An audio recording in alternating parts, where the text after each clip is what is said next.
So i-check natin mga master kung bumalik na ba yung contact ng thermal protection ng compressor, dahil nga nag-overheat siya dahil nag single phase, sira yung magnetic contactor, yung line 1. So i-check natin dahil nag-open yung thermal protection. Check natin. So mayroon na, ayan o. So goods na mga master, ayan o. So garden hose lang yung katapat. So palitan lang natin tong magnetic contactor. So meron tayong trouble mga master, itong unit na to na 60R. So nung nag-check tayo, pansin natin na yung outer fan motor na yung gumagana, hindi gumagana yung compressor. So yan o, sira yung magnetic contactor, kita na agad o. Parang sunog yung ditong line na to, itong line 1 parang sunog, kaya hindi gumagana yung compressor. Ayan. So tara, check muna tayo kung meron tayong pamalit.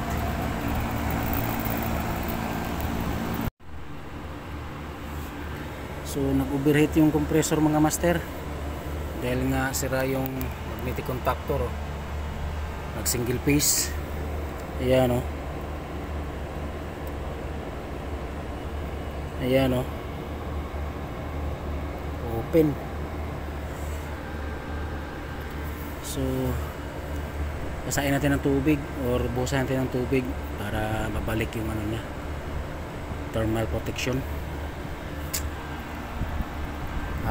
habang magpalit tayo ng magnetic contactor. So ito yung kapalit natin.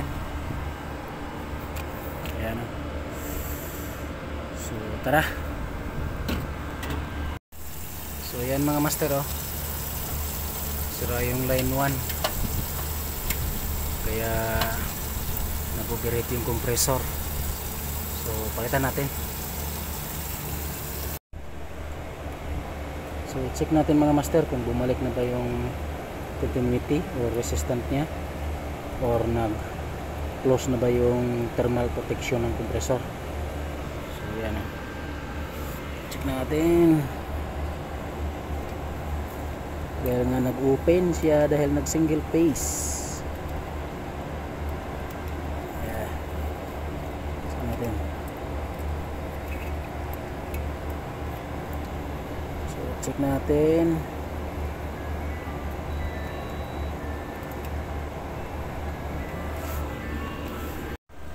So i-check natin mga master kung bumalik na ba yung contact ng thermal protection ng compressor, dahil nga nag-overheat siya dahil nag single phase, sira yung magnetic contactor, yung line 1.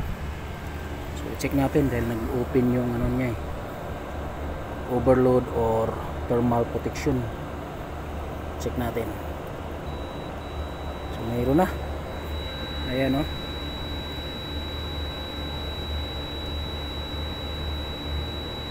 So goods na mga master.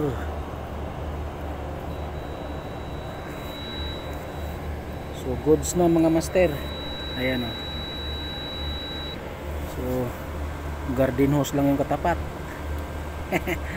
So palitan lang natin tong magnetic contactor. So ipapalit na. So yan, napalitan na natin mga master. Ayan yung pinalit natin o. So ito yung pinalitan natin mga master.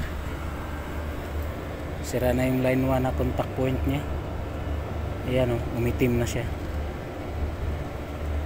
So nag-overheat tuloy yung compressor natin. So sa bagay okay na. So una natin. So yan, yan na yung bagong magnetic contactor na pinalit natin mga master. So ito yung pinalitan natin oh. Sira na yung line 1. Yan, umitim na siya. Kaya nag-overheat yung compressor.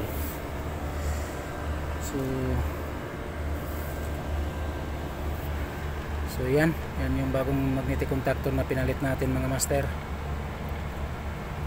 So So ito yung pinalitan natin, sira na yung plate ng line 1, kaya nag-overheat yung compressor. So yan, so switch na natin, check natin. Ang gulo ng wiring, pero okay na yan para mabilis mag trouble. Dali naman tayo sa mga basher dyan. So switch natin. So yan, nakaswitch na yan mga master.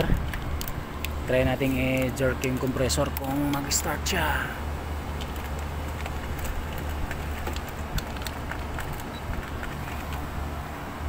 Jerk lang natin. Overheat siya kanina So yan.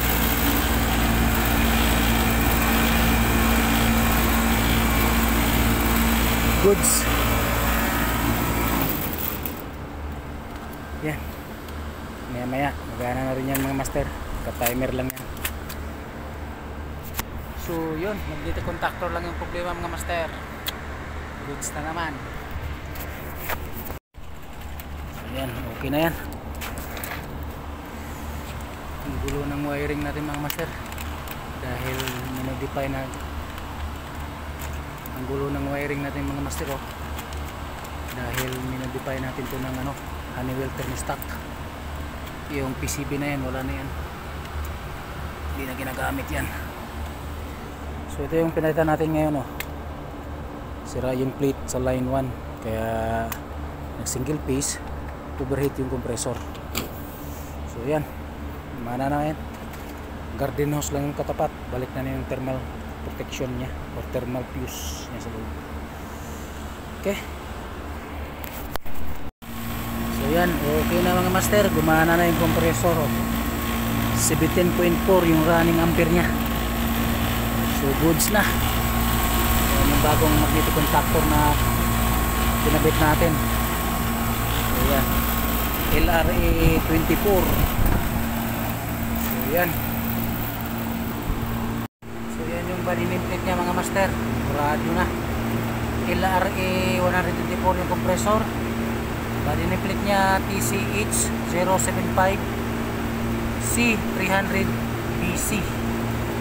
So pre ng brand. 60R mga master, package aircon. Yan, magnetic contactor lang yung problema. Goods na.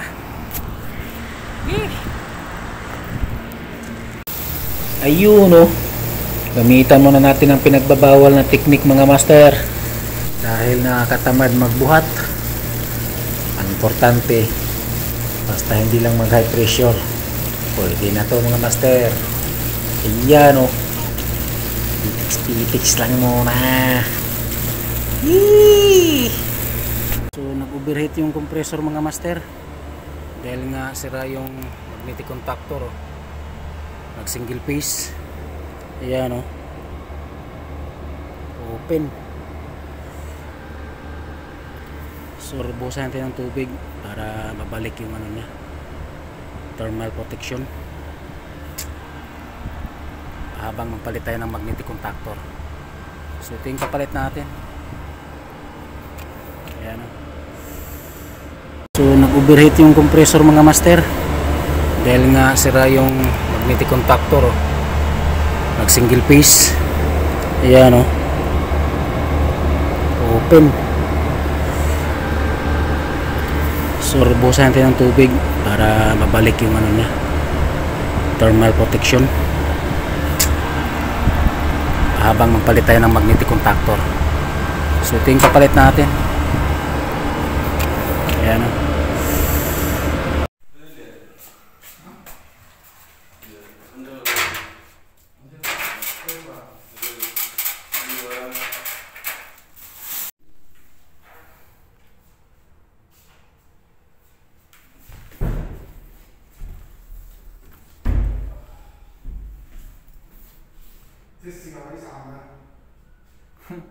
So i-check natin mga master kung bumalik na ba yung contact ng thermal protection ng compressor, dahil nga nag-overheat siya dahil nag single phase, sira yung magnetic contactor, yung line 1.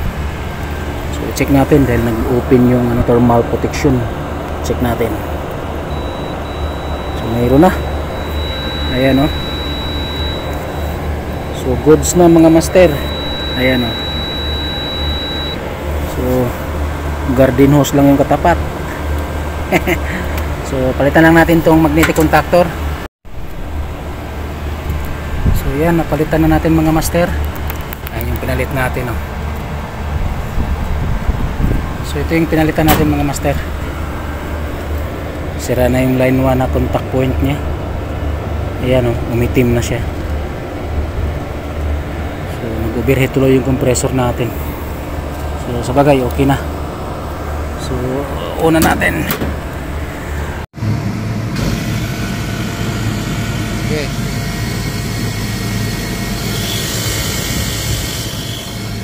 Oh, wala. Pamaba.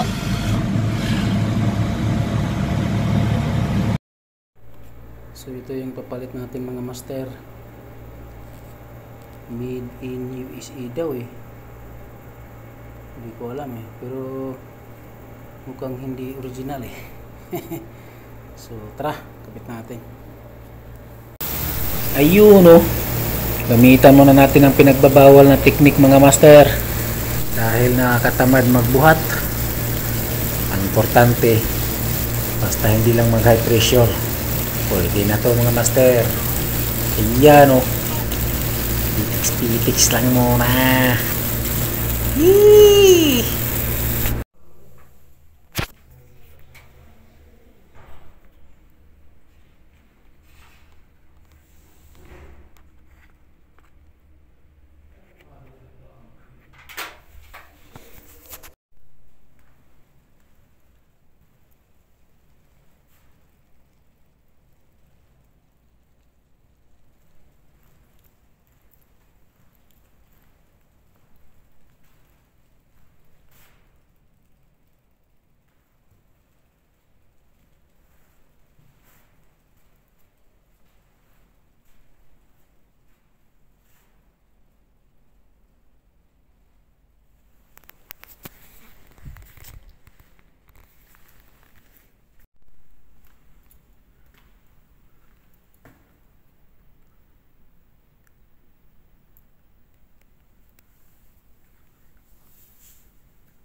So ito yung taas ng ginagawa natin master ng.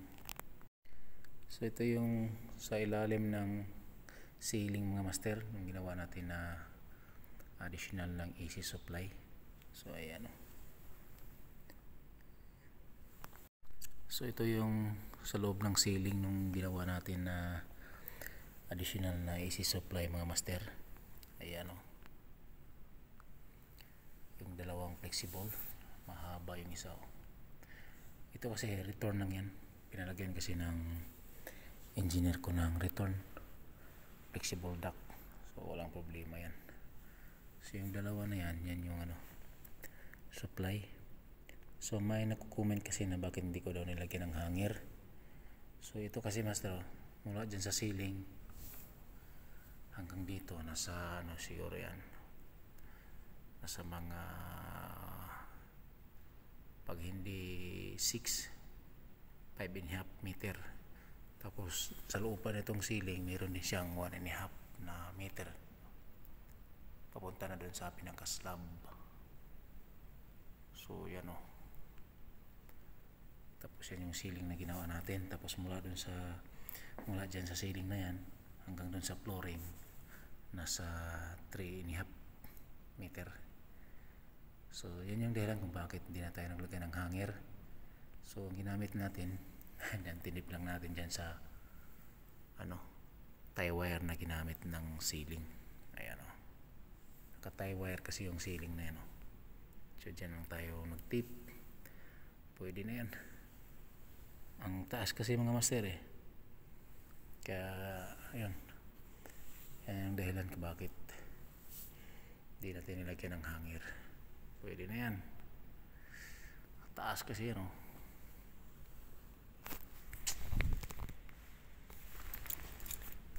Kapag hindi mag high pressure, hindi talaga tatanggalin. Lagi na lang nasasabi na sa second shift na lang yan sir. Ayan o, ang dumi na, napilitan talaga.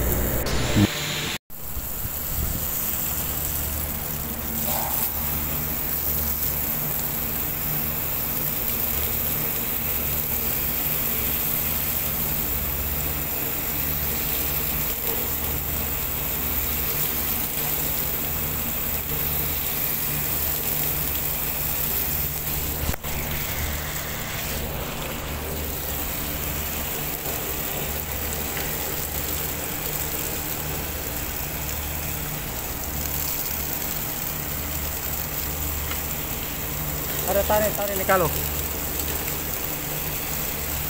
Ayo. Bangkaro ba ni Kalo?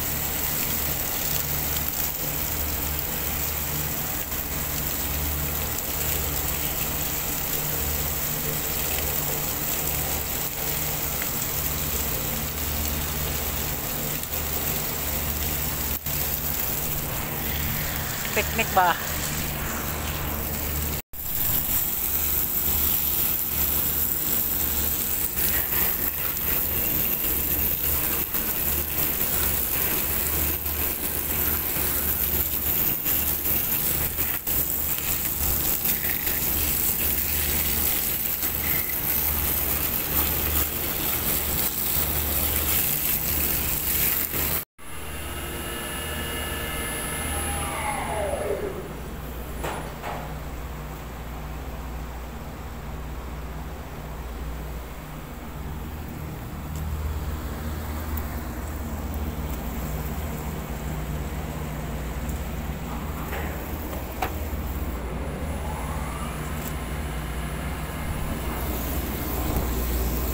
Saya mungkin kasir ada.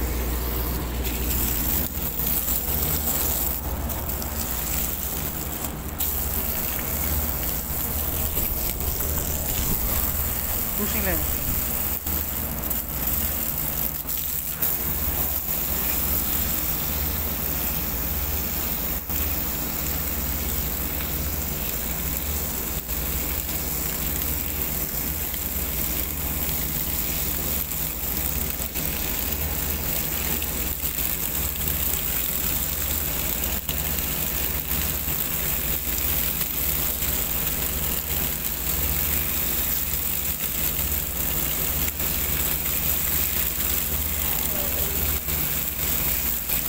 Sila na brush.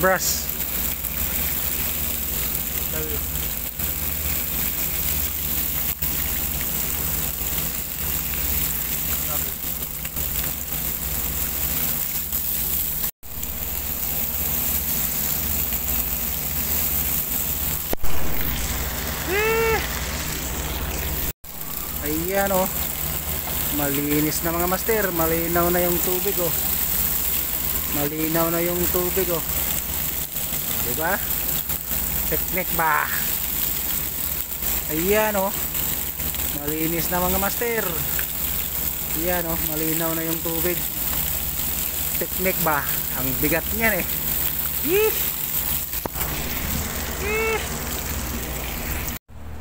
Linisin natin mga master. Pinagbabiog. Maglinis tayo ngayon mga master ng window aircon. Gamitan natin ng pinagbabawal na teknik. Okay? So panoorin nyo. Okay?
Ayan o. Malinaw na yung tubig na lumalabas sa drain. So malinis na ang condenser. Technique mga master ba? Ang bigat nito eh. Buwat-buwat ka pa eh. Diba?